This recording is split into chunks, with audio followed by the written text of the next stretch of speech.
Warning, this podcast contains violence, sexuality, gore, and other horrible and disturbing things.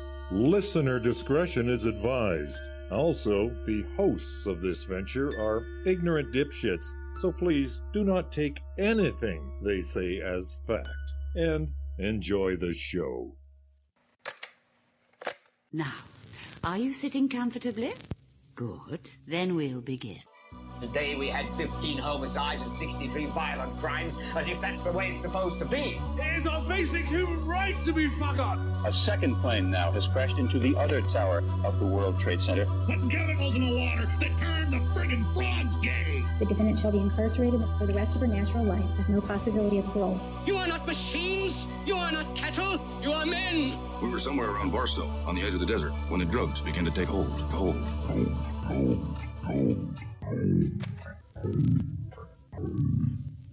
Occultae Veritatis.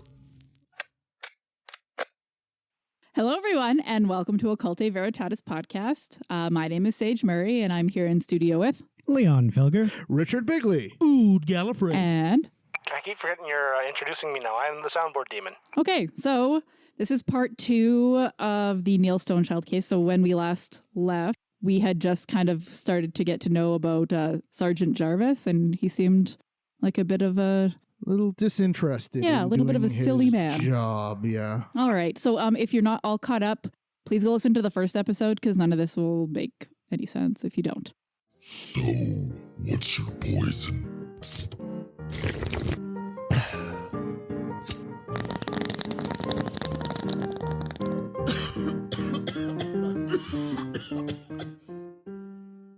So we are continuing with our poison from the last episode.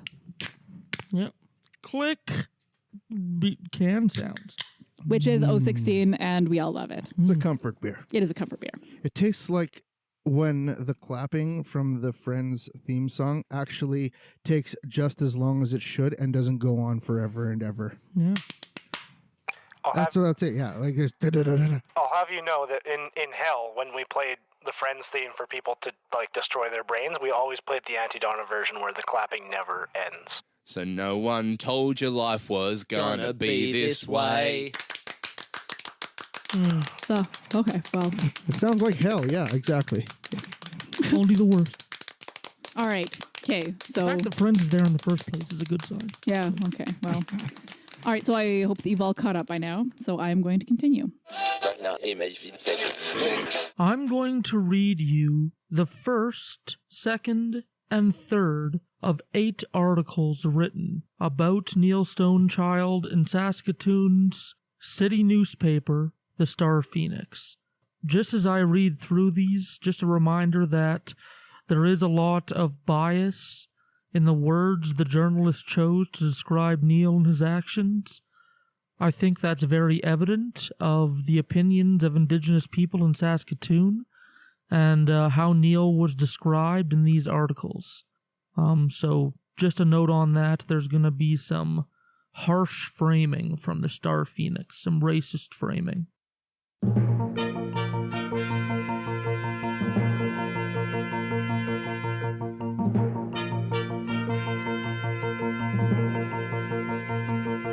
Printed in Saskatoon's newspaper, the StarPhoenix, December 1st, 1990, 3 days after the body was found.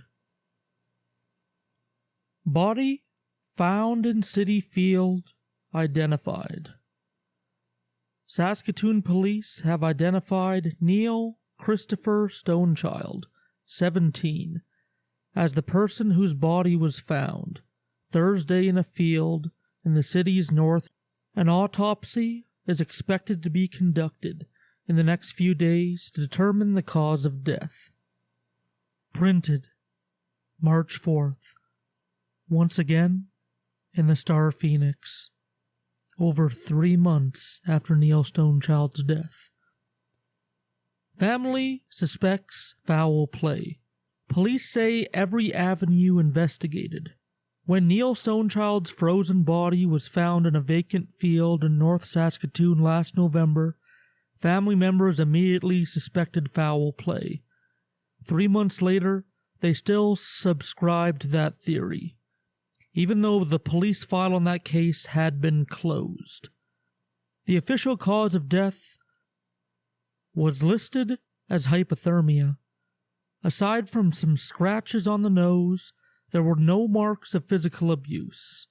His blood alcohol was 0.15, almost twice the legal limit for impaired driving.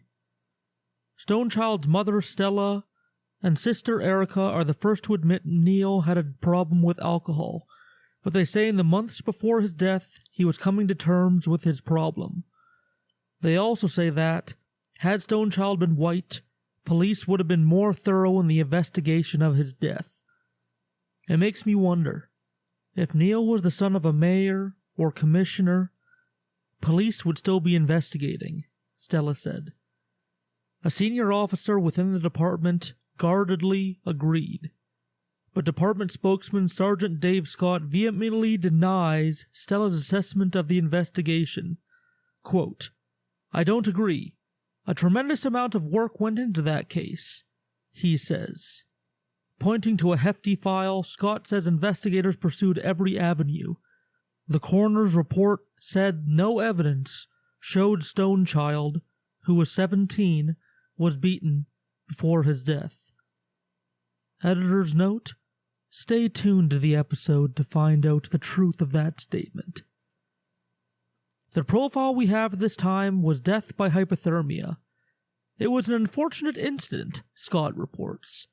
Nevertheless, the Stonechild family is convinced Neil was killed. He was found November 29th, lying face down in a field behind 830 57th Street West. According to the pathologist's report, Stonechild could have died as early as November 25th. It is where the body was found that puzzles his relatives. Why was he found way up in the North Industrial area with only one shoe? Asks his mother. What kind of kid goes out with only one shoe? The temperatures in Saskatoon the week Stonechild disappeared and until the body was found ranged from a low of -28 on November 25th to a high of 5 on November 29th. He was last seen alive November 24th at a confectionery at 33rd Street and Confederation Drive. He was very drunk. Stella and her daughter don't believe the police theory Neil was walked to the Provincial Correctional Facility to give himself up. At the time of his death, Stonechild was a fugitive from a community home, where he was serving time for a break and enter. Editor's note: notice how this article from the 1990s chooses to demonize the person who was found frozen in the snow. The language these journalists choose to use when covering stories reveals bits and pieces on how they value people in those stories. Back to reading. Stella said, "I know my son very well.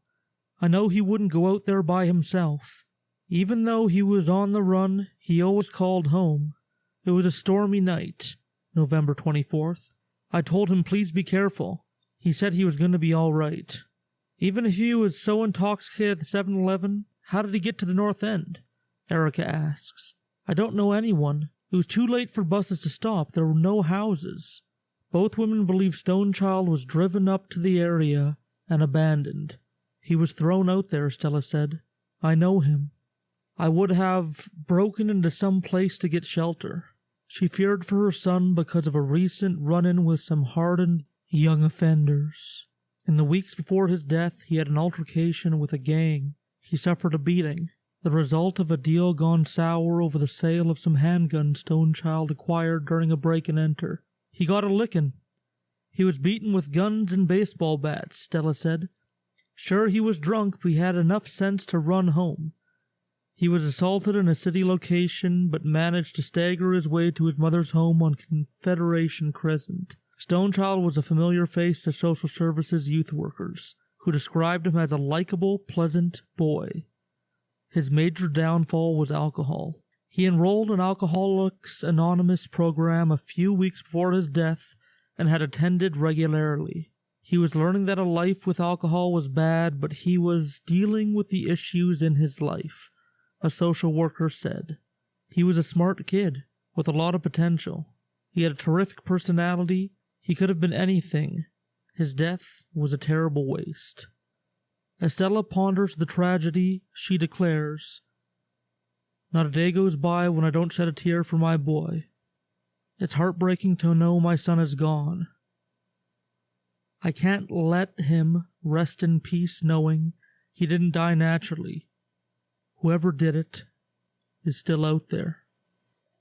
Written, once again, in the StarPhoenix, August 17th, 2000. 2 officers confronted in Stonechild freezing death. An RCMP task force has identified and approached the 2 Saskatoon police officers who supposedly last saw 17-year-old Neil Stonechild alive, say sources close to the investigation. The 2 officers were confronted by the RCMP, and they said, "Talk to the Saskatoon Police Association," the source said. Association Vice President Sergeant Dick Melanchuk confirmed the RCMP investigators spoke with several members on the Stonechild matter, but he did not know whether any of those approached or the 2 officers identified as allegedly having last contact with Stonechild. Stonechild went missing on a frigid night in November 1990, after creating a disturbance at a Saskatoon apartment building.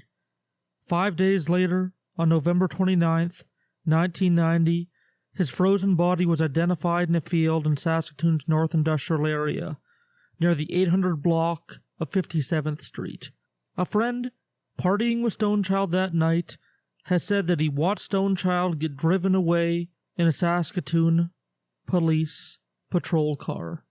The friend, who asked not to be named, says Stonechild was screaming, "They're gonna kill me." Police, however, say that a drunken Stonechild was seen just after midnight at a convenience store at 33rd Street and Confederation Drive, contrary to the account of the friend. An autopsy determined that Stonechild died of hypothermia. Although his frozen body showed no signs of a struggle, police at the time said there were several scratches across his nose. Editor's note: stay tuned to see how truthful the statement, "no signs of a struggle" and "just some scratches" are. Back to reading. Stonechild's sister, Erica, says she examined her brother's body before burial and it showed signs of a beating. He had numerous bumps all over his head and tiny little cuts. He had a gash right across his nose, diagonally from his forehead to his cheekbone, and bruises on his face, she said Wednesday. The RCMP task force is examining 7 separate cases, 5 of which involve the deaths of Native men. The task force will forward the results of its investigation to provincial justice officials, who will then recommend whether criminal charges are warranted. Now the question arises, did Sergeant Jarvis learn that Neil Stonechild had been in police custody in November 20th or 25th? So when Jarvis was questioned by the RCMP, he suggested that he had a recollection of Jason Roy telling him that he was stopped by the police and provided a fake name. So now I would note that this was not mentioned in Jason Roy's 55-minute, 400-word or less statement.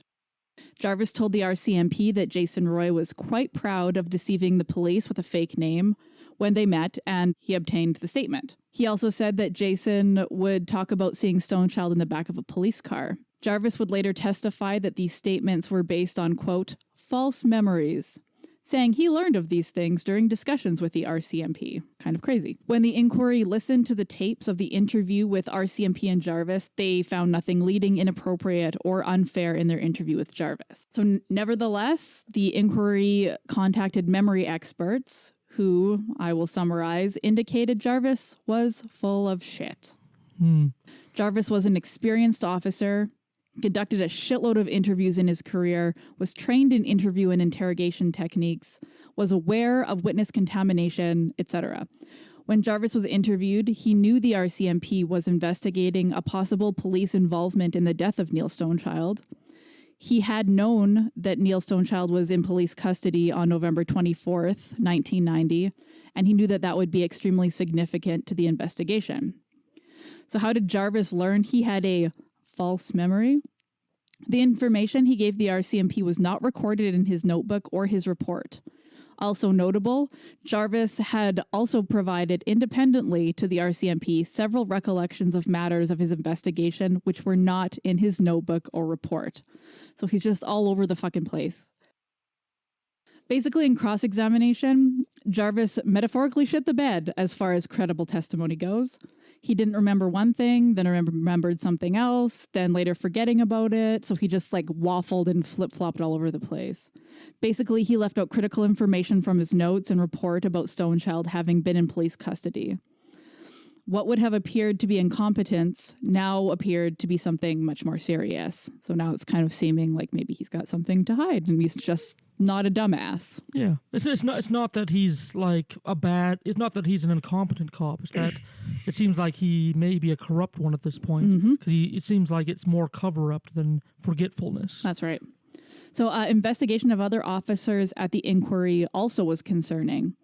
A Constable Brand met with an informant in detention on November 30th around 7 p.m., and according to his notebook, the informant indicated Stonechild had concerns approximately a week before his death about his safety and that he had received threats. He then indicated he passed this information on through an internal memo which he believes was given to Saskatoon Police Service Sergeant Neil Wiley. Sergeant Wiley denied in the inquiry that he had received any information from Constable Brand. But that said, Sergeant Jarvis records receiving information from Wiley on November 30th, 1990 in his notebook. Dun, dun, dun. Yeah. Even more puzzling, the note in Jarvis's book appears between 4:42 p.m. and 6:52 p.m. This was before Constable Brand met with his informant at 7 p.m. So understandably, the inquiry felt Brand's testimony to be unreliable. No shit. That was a fucking mess. Glenn Clayton Winslow was a patrol sergeant assigned to Area C, which is the north end of Saskatoon. Police records indicate he was dispatched at 5:25 a.m. on November 25th. Hartwig and Sanger were also dispatched to advise next of kin about a murder-suicide involving a father and two sons, like we talked about before. Yeah, significant event. Yeah, like a real big thing. Yeah. Winslow did not recall this or any contact with Sanger and Hartwig. He was also not aware of any dispatch regarding Stonechild. He testified that he spent a great deal of time as probably the only policeman in this industrial area. He said that he rarely encountered young people in the area at night, which directly contradicted Jarvis's earlier testimony about it being a busy place for police. No shit, I could have fucking told you that. Yeah, it's you. When you don't live here, you don't realize how far out of place this area is.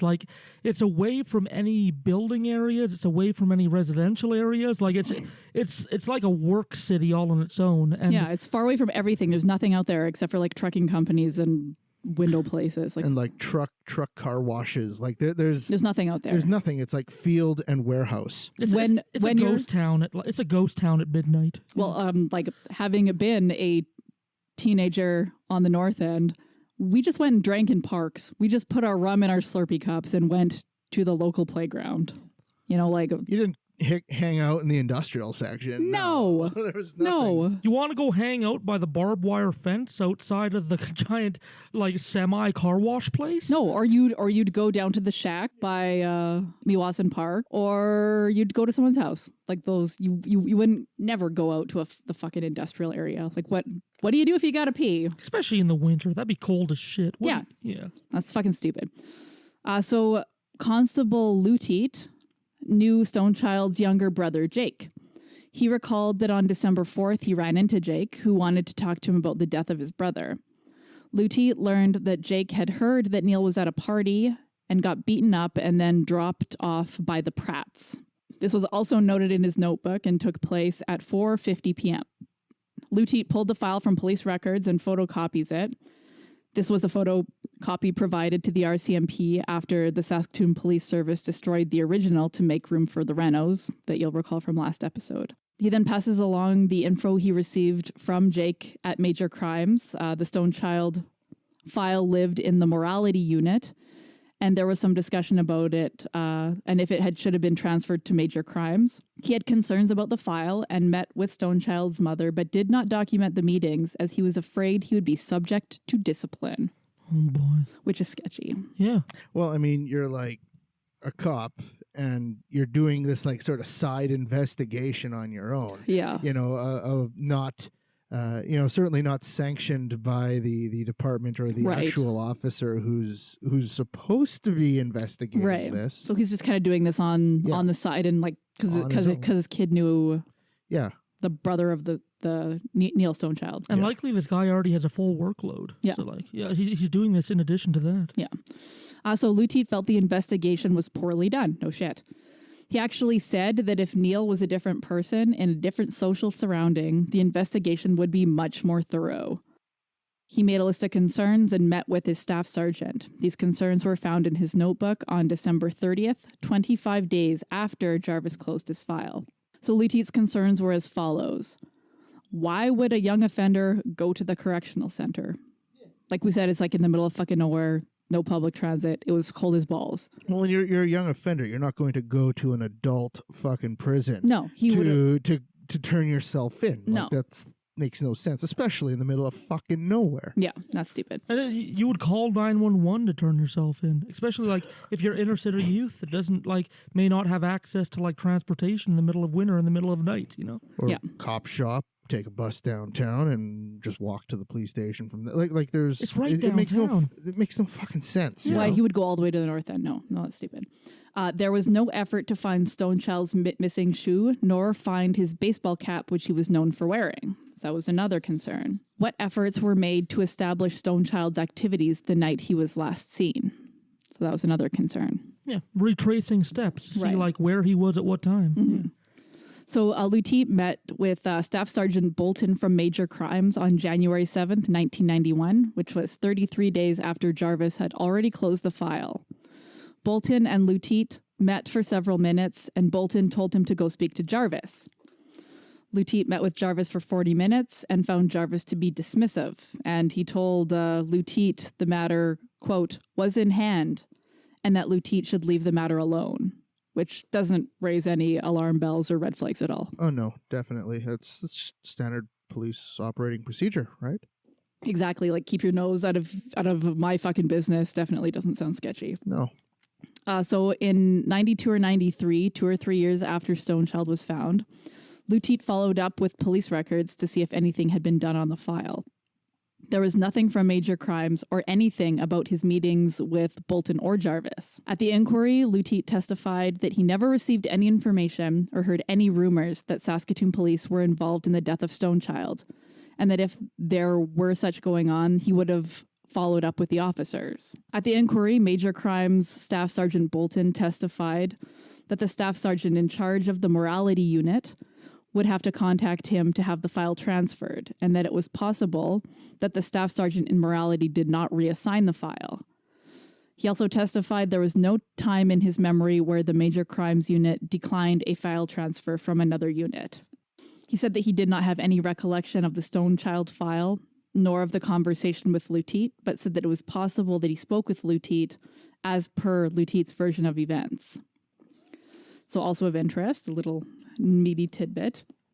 Bolton had been disciplined by the police services in 1969 for picking up an individual and dropping them off outside of town. The individual filed a complaint which led to Bolton's discipline. Shrug. Yeah, and that's something that's going on in the background of all this. Like, this isn't an isolated event, like an Indigenous person or somebody of a visible minority being dropped on the outskirts of town. It's just what they were doing. That's how they handled it. It was standard procedure. It was a thing that maybe wasn't talked about, but everyone knew about. Yeah, and sometimes they died, sometimes they didn't, and if they didn't die, how many of percentage-wise, how many would have the capacity to lodge like a formal complaint? As you can see, there can be a formal complaint on the fucking page of the StarPhoenix, as we mentioned, last episode, right? And the police didn't follow up with it because proper channels, and you got to do this and this and it wasn't on the right form, yeah. And yeah. So I mean, this is baked for decades into their operating procedure. This was baked into the whole conduct of the force. Well, and people that probably did make complaints and then didn't have them ever followed up on was just like, don't even fucking bother. They're not going to do. They're going to do shit all for you. Don't even try. Don't even push back. Don't even. It's a waste of. It's a waste of time. Don't rock the boat. Yeah. You'll be disciplined, or they'll find something to discipline you on. Right. And yeah. And make no mistake about it. Some of the people that were involved in the cover-ups, some of the people that helped the case not get along properly, some of the people that are directly involved, some of the people that actually drove other people out, some of the people that agree with that as a course of action to deal with, quote unquote, the indigenous folks. Some of those people are still working and training people in the Saskatchewan police force today. Yeah. Some of them are still there. Yep. Right in Saskatoon. Yep. Why is there such a neglect? Why is there such disinterest on the part of those who are in power to hear what we are telling them about our daily lives? This is what it's a matter of. I would imagine in a democracy, people speak to those in power and say, this is what's happening with me. And those in power say, oh, well, let's look at it and let's determine whether or not it's true. Maybe if you don't even believe it, you look into it nonetheless. Many chiefs of police in the United States who say they don't believe in racial profiling, believe in democracy, and have brought into place systems to begin looking at the issues of whether or not racial profiling does in fact exist, only to point out that in Canada, outside of Kingston, we have not got a police force that is willing to engage in the matter. And we have laws, particularly through the anti-terrorism laws, where many legal scholars have said to the federal government, you should be banning racial profiling in the law. How brown-skinned people tend to be stopped all the time. And this continues on, and despite the evidence we provide to the government, nothing seems to change. Why? There's some interesting issues around the way police look at us. And so years ago, when I used to work in the metropolitan government in Toronto, we actually did an audit. An audit was done of policing and so on. And the person who conducted the study, a white man by the name of Alan Andrews, he kind of started out on the side of the chief of police. But after he went through the study, here's one of the things he said. There was significant evidence that many police officers who are constantly in contact with the public develop strong feelings and beliefs as to the attributes of individuals based on factors such as appearance and racial background. These officers would no doubt be offended if their attitudes were described as potentially racist. Nevertheless, the same attitudes can and do produce a bias in behavior which results in unequal treatment of individuals of different cultural or racial backgrounds. So in November and December of 1990, when this was all happening, it was reported that Eli was a patrol sergeant for Saskatoon's East Side. His adopted son was a friend of Neil Stonechild, who knew the Stonechild family before Neil's death. So Tarasov was reading the paper, and he saw Stonechild's obituary. That is how he learned of Neil's death. He was contacted by Stonechild's mom afterward, asking him to look into the investigation. At the inquiry, he didn't know if he looked in the records after being contacted by Stonechild's mother or if it was after reading the obituary. He didn't recall seeing the autopsy report or the toxicology report on the file when he accessed it. So he doesn't really remember much. No. Tarasov spoke to Jarvis about the matter sometime after the file was concluded. When interviewed by the RCMP, Tarasov said Jarvis was, quote, an Englishman with a colonial attitude. And that, quote, when natives were involved, he did not take it serious. That's interesting. Which is a lot of, again. It's your own coworker. Yeah. So he said that shit about his own coworker, that he was an English, Colonial attitude sounds like a bit of a softer term for like white supremacist? Yeah. Like am I wrong in making that leap? No, I don't think so. Yeah. So he asked Sergeant Jarvis what he thought about the file, and Sergeant Jarvis had responded, "The kid went out, got drunk, went for a walk, and froze to death." How fucking callous is that? Yeah. Yuck. So Tarasoff advised Stonechild's mother to contact a lawyer who might have success in getting additional investigation done. He testified to the inquiry that he did not hear anything about the police being involved in Stonechild's disappearance. So he was obviously on the outs with those like main clique of officers who clearly knew everything that was going on. As it is often the case, you know. Mm-hmm. Well, if you're going to rock the boat, well, we're just not going to include you. Well, exactly. Like he seemed like he was maybe a quote unquote like good apple in the bunch of cops. ACAB except for Tarasoff and Looted. Yeah, ACAB except for those guys. Yeah, like good cops are fired or in the process of being fired. Yeah. They get pushed out. Or quitting. Yeah, or quitting. And yeah. So David Scott was the Saskatoon Police's media person from 1988 to October of 1991, encompassing the period of time that the Stonechild investigation was occurring. He would later become Saskatoon's chief of police in June 1996, and he left in June of 2001. A StarPhoenix article was going to hit March 4th, 1991 about the case. Allegations in the article suggested a poor investigation was done, no shit, and suggesting that racism was a contributing factor to the lack of investigation. Again, no shit. So at the time of the article, Scott denied this, in quotes, "I don't agree. A tremendous amount of work went into this case." And then the newspaper article indicated that he pointed to a, quote, hefty file. It turns out the file that he referred to by the reporter may have been one of two files that he routinely carried with him. One contained the current Crime Stopper flyers that had been inside to investigators, and the other one was a file of occurrences of the next 24 hours.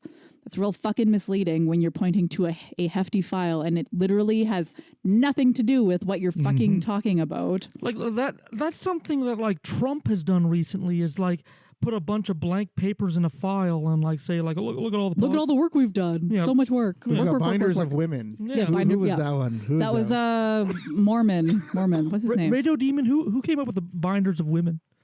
I forgot about Binders of Women. Give me He's a second. super Mormon. Why am I drawing a blank on this man? Binders full of women was a phrase used by Mitt Romney on October 16th, 2012. I guess those magic underwear didn't protect him from bad press. Just to add, it was in response to a question about pay equity, referring to ring binders with resumes of job applications. There you go. We took a concerted effort to go out and find women who had backgrounds that could be qualified to become members of our cabinet.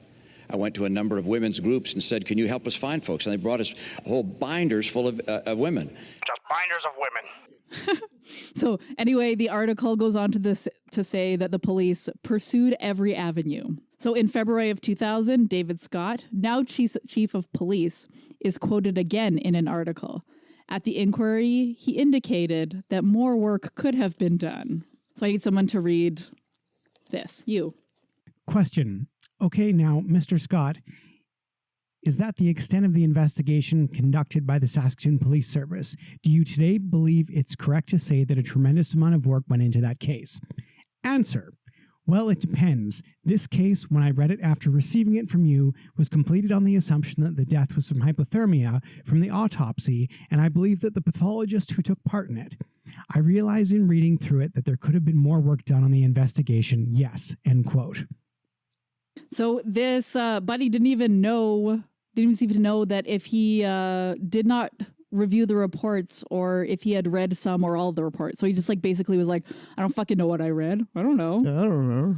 The inquiry found David Scott had misled the public in a 1991 interview, and had David Scott carefully reviewed the file, the matter may have been investigated further in the same year. Yeah. Once again, chief of police. Yeah, chief of police. So he basically like shit the bed on that. That said, he ultimately started the process to have the RCMP investigate the death of Stonechild. Also, another similar issue about Daryl Knight had arisen, leading to the suspension of Hatchin and Munson. Good evening. Harsh allegations against two Saskatoon police officers. They're accused of mistreating a Native man. And at the same time, an investigation is being launched into the mysterious deaths of two other Aboriginal men. Pia Chattopadhyay reports. Good morning.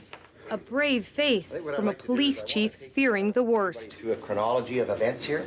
And we have nothing that would indicate that they are related, the person being dropped off or the two people that were found. This morning, the chief said what happened during the past few weeks would be at the center of two separate but internal police investigations. He was firm the police could and would investigate two of their own officers. But the Saskatoon Police are under pressure.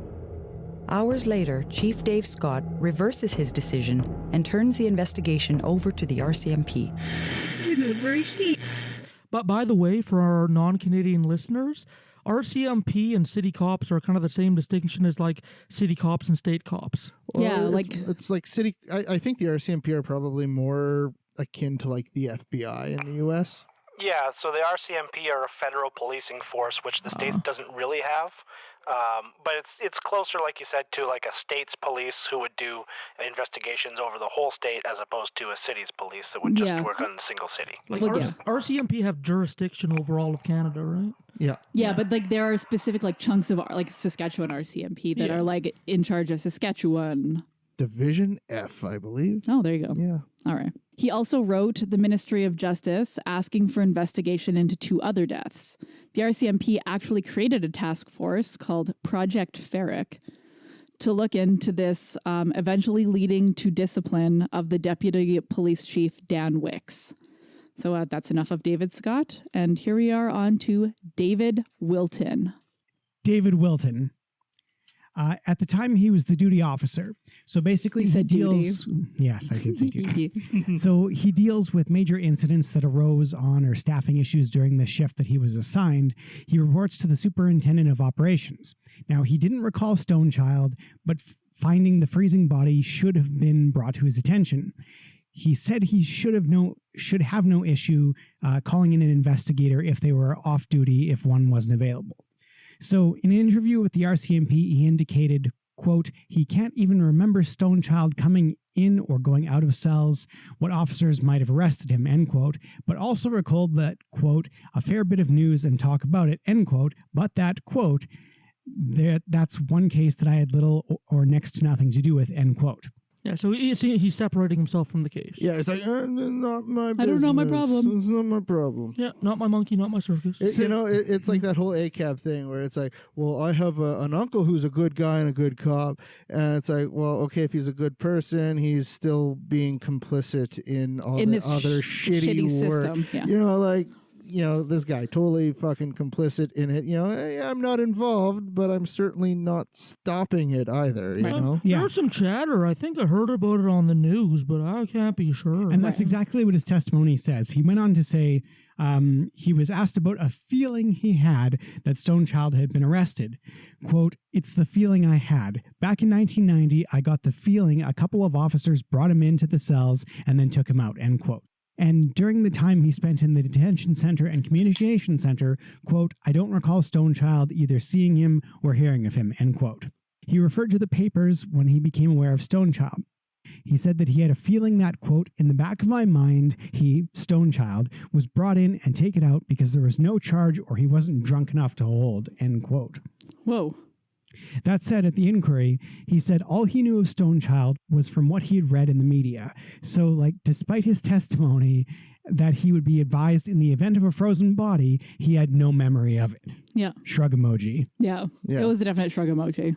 So basically, the dude who was supposed to be supervising really wasn't supervising shit. We're not like, Saskatoon isn't processing like 50 murders a weekend or something. No. Like New York City. Like finding the dead body of somebody and doing like a partial, like. We don't get a lot of those. Yeah. You would remember that shit. It seems to me there were a whole lot of people that forgot a whole lot of shit that they shouldn't have forgotten. Like, I've undergone 30 ECT treatments, and I remembered this shit better than some of these cops. That's right. Okay, so Frank Simpson, in charge of plainclothes investigations, Murray Montague, the deputy police chief, and Joe Pencallum, the chief of police, had no recollection of the Stonechild matter at the time. Okay, sorry, plainclothes investigations is a name that I've danced under. Okay. You start in just like civilian clothes, no fancy outfits, just like, you know what? These are my mama jeans. I'm not Plain gonna strip in clothes them. investigation. Sorry. Continue. However, the chief did instruct subordinates to advise of anything major that had happened, day or night, duty or off duty. Mm-hmm. And nothing was mentioned. He recalled nothing. Yep. He indicated that if there were concerns about investigations brought up in the media, he would expect to be advised. Nope, nothing. Nothing. He was asked to review the Stonechild file and felt more investigation could have been done, and even went so far as to say there was negligence in the investigation. Now, Jim Madden, who was Saskatoon's mayor from 2000 to 2003 and then lost badly, fucking got his ass handed to him, finished a distant third behind Don Atchison. Yeah. It was a bad election. I know because I actually volunteered for Jim Madden. I knocked on doors for the guy, so he's on my team. Sort of, I guess. Sort of, I guess. I mean, Jim is really on Jim's team. Jim is on Jim's team. But he's now the mayor of Purdue? I don't know. He's the mayor of a small town in Saskatchewan. He still does the mayor thing. I'm going to say it's Asquith. Asquith, yes. Asquith? Okay, so anyway, Jim Madden, who was Saskatoon's mayor from 2000 to 2003, during the inquiry, and an NDP candidate in the 2006 federal election, which is when I worked for him, he axed Dave Scott, who was the chief, and weren't clear as to why, but told the media that it wasn't due to the inquiry. Of course not. Not at all. Nope. Nothing. Really had nothing to do with it. So a cop from 1972 to 1997, retiring as superintendent, nothing to do with the investigation, did recall hearing of a frozen body found, heard about Hartwig and Sanger in connection with the story, not sure when he heard about it, but that it was prior to 1997 when he retired. Madden was interviewed by the CBC and stated that there were, quote, groups of people working within the police service that were successful in keeping information contained, end quote. When he testified for the inquiry, he indicated that he did not receive, or rather did not believe that there were, quote, contained information with respect to Neil Stonechild that had been withheld from superiors or the public. Okay, that was like wishy-washy waffling? Kind of. Yeah. It is. Yeah. He testified that the rumors on the matter ought to have been known by the superiors and senior members of the police. That said, he said that there was a divide in information flow between lower ranks and higher ranks. Said during an interview with the RCMP, quote, I know that it was known that these guys were being looked at, referring to Hartwig and Sanger. When cross-examined, he said that he did not hear stories about Hartwig and Sanger being improper towards Stonechild. Did he just say that? Did he know or didn't he know? Yeah. Who knows if anyone knows what's going on? Yeah. They say there's a block in the upcurrent, but like we just went through like some statements from the chief of police, and he seemed to be playing ball with the boys pretty smoothly, you know? Right. He was holding that thin blue line up high. Mm-hmm. Well, and he turfed Dave Scott, but it had nothing to do with the inquiry. No, definitely not. My personal opinion as Leon Filger is that the termination had everything to do with the inquiry. Yeah. His personal opinion, allegedly. Leon Filger's alleged personal opinion. My alleged personal opinion. Yes, That's allegedly. When you talk to police officers, they don't admit to this blue wall. It exists. There's no question about it. I mean, I was part of that profession, and I know that it exists. And I think you see it time and time again when an officer that was there is interviewed with regard to what he saw. You know, they didn't see anything. They were busy doing this or busy doing that, and that's a bunch of crap. In a lot of cases, they know exactly what happened, but they just don't say. And this is like, as a kid growing up with this inquiry, like this happened in 2000. I was in my early 20s, and I remember following this very carefully and thinking all of it was 100% bullshit. And now a decade later, coming into this podcast and doing this, I still feel that most of this testimony was bullshit. Mm-hmm. It happens. It happens. It happens. So the hearing felt Madden's testimony was important as he was able to recall the death of Stonechild. Many people involved in the investigation did not remember this. Surprise. He was also the only police witness to attribute the matter to Hartwig and Sanger before the RCMP investigation started. Dun, dun, dun. Oh, man, so he started pointing fingers at, like, people inside the police department and then he got canned? Yes. Weird. Weird. Is that's not like a trend that happens over and over again in police departments, is Madden wasn't canned. Madden retired as a superintendent. But when he retired, and I mean, and this is me throwing this in, this is not from the script that Richard Bigley wrote for me. Madden was retired under quotation marks. Okay. Like he was suspicious air quotes retired. There were suspicious air quotes retired. Like Okay. he get a great going away party. Encouraged to end his career. Okay, or so something may back to happen. Constable Mackey. Not related to Stonechild, but rather Jason Roy. He testified to the inquiry that he responded to a robbery at a Humpty's restaurant. Jason Roy and Elton Dusty Horn were suspects. He said he would try to contact the suspects, but if not able to, he would place a warrant for their arrest. Now, there's no evidence that a warrant was in fact issued for the arrest of Jason Roy. Mackey acknowledged that from time to time, de temps en temps, he would arrest a person who was causing a disturbance and drop him off at a safe place several blocks away. He described this as, quote, unarresting the person. Well, that's fine. Like drop him off at the Sev or whatever. You know, I'm being a disturbance. The people I'm with don't want to see me. Cops get called. He puts me in the back of the car, drives me to a payphone, gives me a quarter. I don't know. I'm just making up, giving him a quarter, but you know, and says, "Get out of the car. Call somebody to get your ass out of here. Yeah. Don't fuck with those people anymore. Don't go back to the Humpties. Don't go back there. No. Yeah. So why is Mackey important? Well, it gives reason for Jason Roy to believe that he was wanted by police at the time of the Stonechild disappearance. Ooh. So anyway, the RCMP took charge of the Stonechild investigation in 2000. Mm-hmm. So Police Chief Dave Scott advised Deputy Chief Wicks to basically give the RCMP any and all information and to cooperate with them fully in their investigation. Wicks had been told that the RCMP had placed wiretaps on the phones of Constables Hartwig and Sanger. Ooh. The RCMP were to establish whether or not there were reasonable grounds to believe that Constables Hartwig and Sanger had committed a criminal offense. August of 2002, Wicks was advised that the Justice Department had reviewed the file and were not recommending charges be laid. At meetings with the RCMP, Wicks was shown photographs and documents, but would not be given copies. He also testified to a number of changes that the Saskatoon Police had made in policies and procedures since 1990, including the creation of a suspicious death review committee. Wicks told the inquiry that he felt the officers involved had done their jobs. However, on the matter of Jarvis, he felt that it wasn't Jarvis's fault that he wasn't called to the scene. He also noted that Jarvis should have been asked to be switched to a day shift instead of the night shift so that he could follow up on the investigation. Wicks did also testify that it was not clear how Jarvis came to the conclusion that Gary Pratt was not involved and that statements should have been taken from more people, including the people who found the body. Yes. Imagine finding a body and the cops don't ask you any questions about it. That's fucking insane. It's fucking insane. We just missed that. We were going down the checklist. We just missed that line. We kept checking through. We thought it was done. Also, in the May 2003 newspaper article titled, quote, "Officers Stayed on Job During Stonechild Probe," end quote, Wicks told the paper that police did not know that Constables Hartwig and Sanger were considered suspects. But at the inquiry, Wicks acknowledged that, at the time, he knew they were suspects. So why did he lie to the media? Why leave them on the job? There wasn't really any explanation. No. Or was there?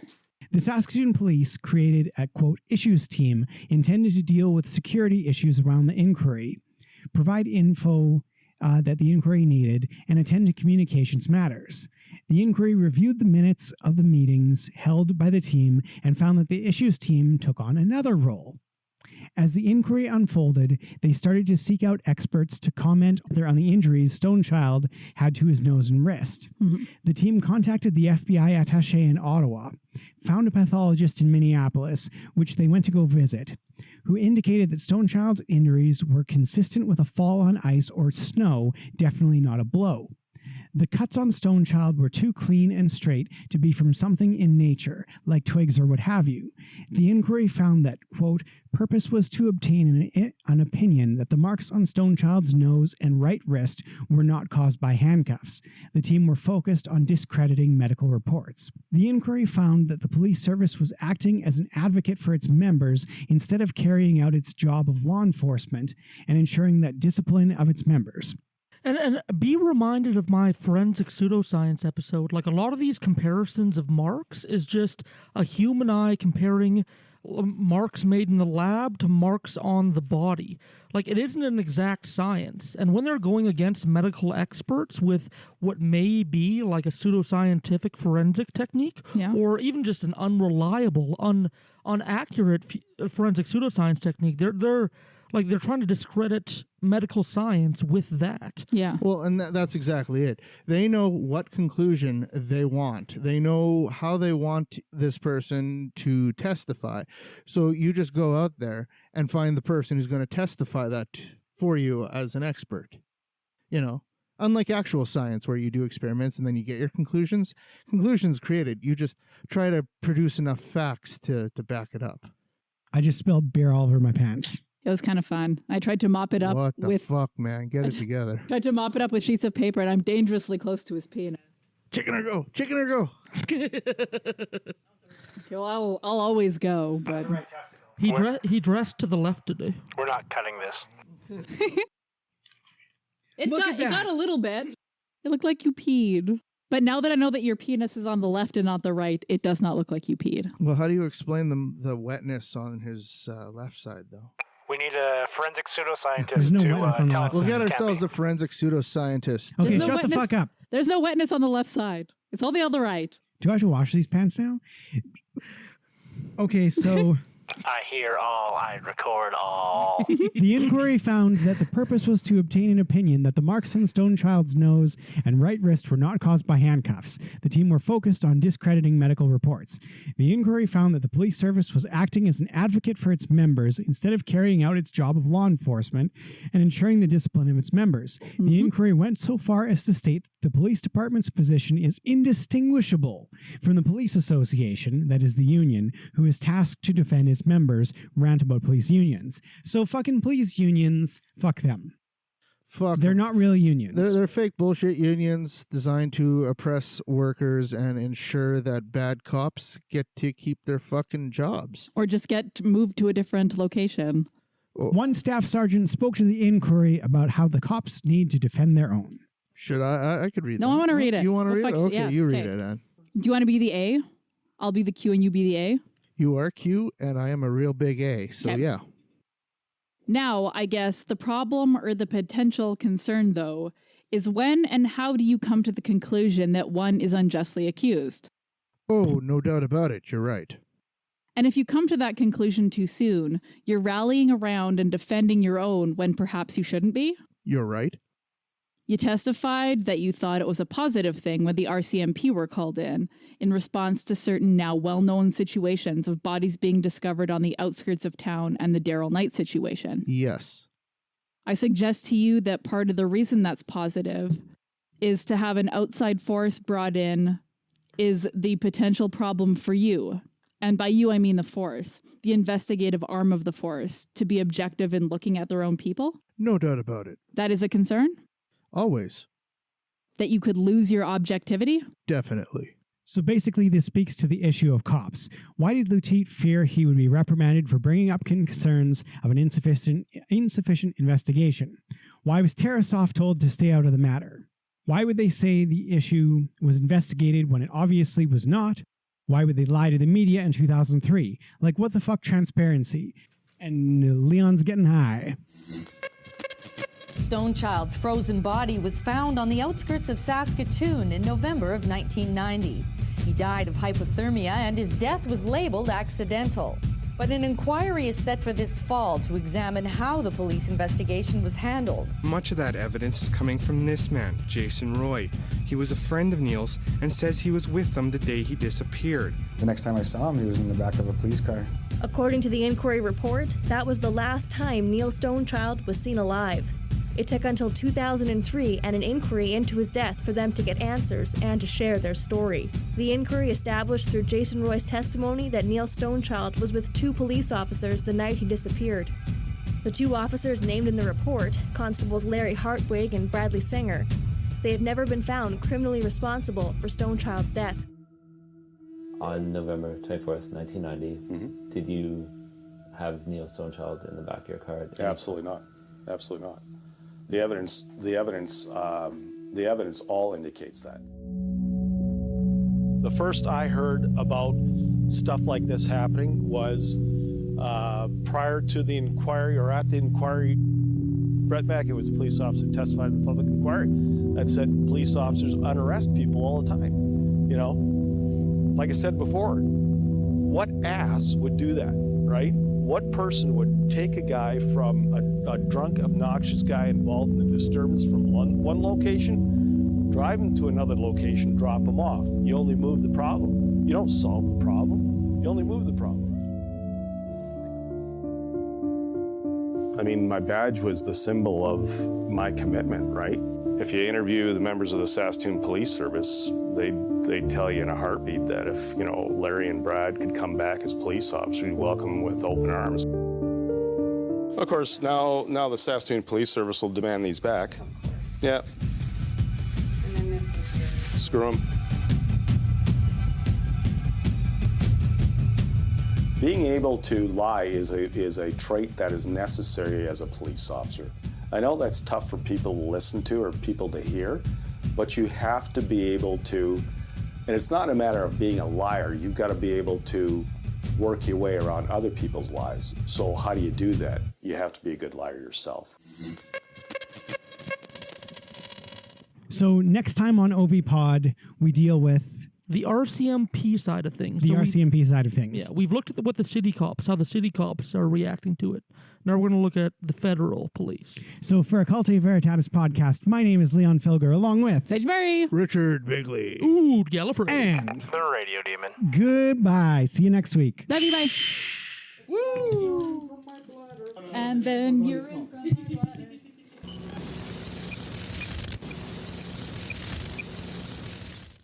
Playing us out this episode, another song inspired by the Starlight tours of Saskatoon. This one inspired by the death of 30-year-old Cree man Lawrence Wagner, who was found froze to death in 2000 on the outskirts of town. This is Starlight by the Wailin Jennys.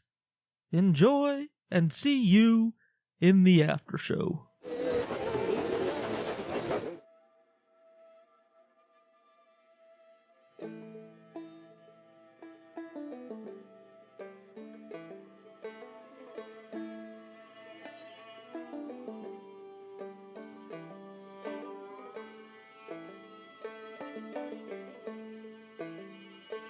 I have come back to you broken, take me home. And my body bears this trouble, take me home.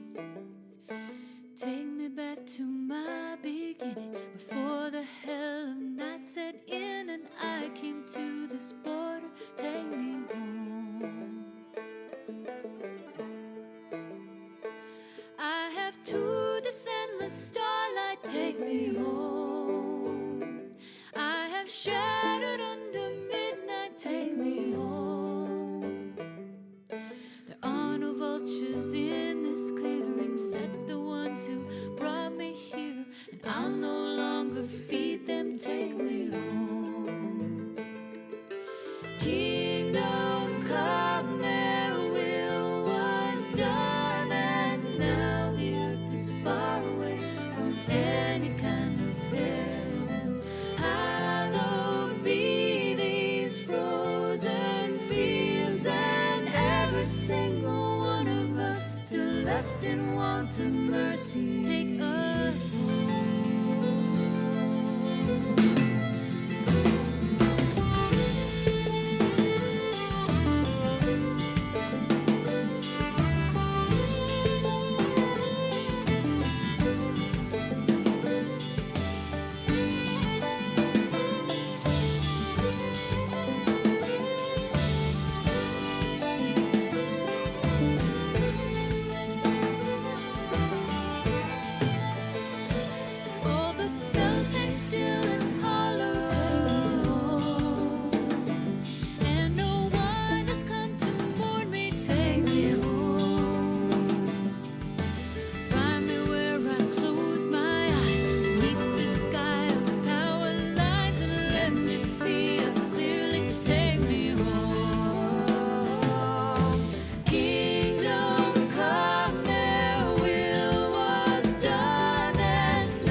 I told you guys there would likely be an update because I saw the Proud Boys getting more involved in alt-right circles, especially after the Stop the Steal rally in December, and now we have an update. I went over the insurrection in the Trump versus Biden case episodes, mostly in part B of those, but of course we have some aftermath. So at the time of this recording, and the number may grow as time goes on because the legal system is slow, even in the best of times, 8 people who belong to the Proud Boys are facing federal charges from storming the U.S. Capitol on January 6th. The most serious of these charges can carry up to 20 years. So these aren't just silly people playing around. These are people with motivated goals, sometimes dangerous goals, and they got to perform them on January 6th. And luckily a bunch of Proud Boys are going to jail, but as I said before, I don't think they're going anywhere anytime soon. I think they've been incensed, and I think that they may strike out more times before they're finished and disbanded. Another Proud Boy knows.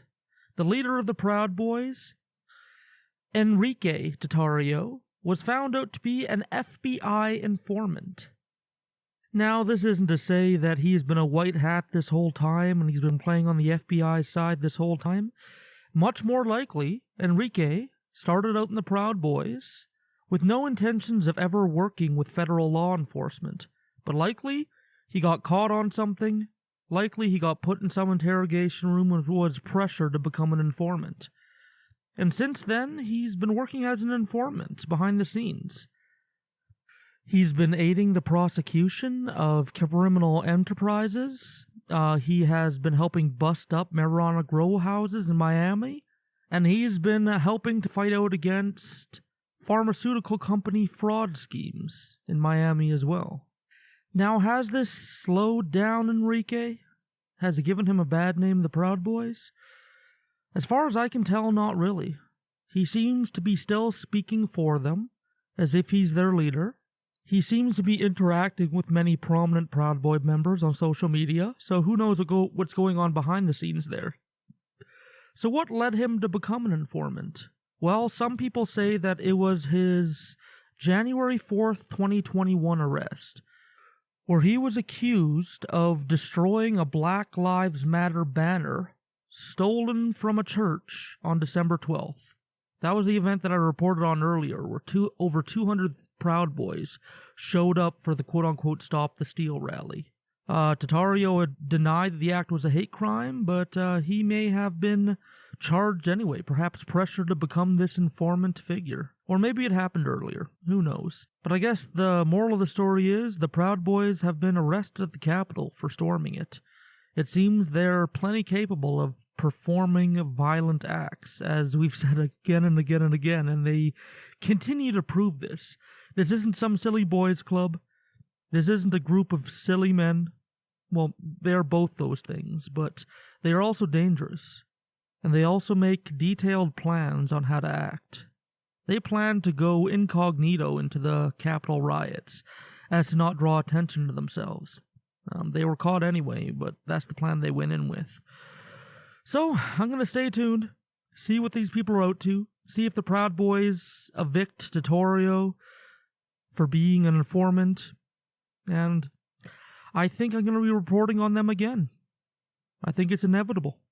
So, there's your update for the Proud Boys for people that have been listening that want an update to that. They are still doing stuff and doing stuff often. Once again, thank you for joining me. I've been Ood Gallifrey, finishing off this Occultae Veritatis episode. Join us again in 2 weeks for Part C of Neil Stonechild.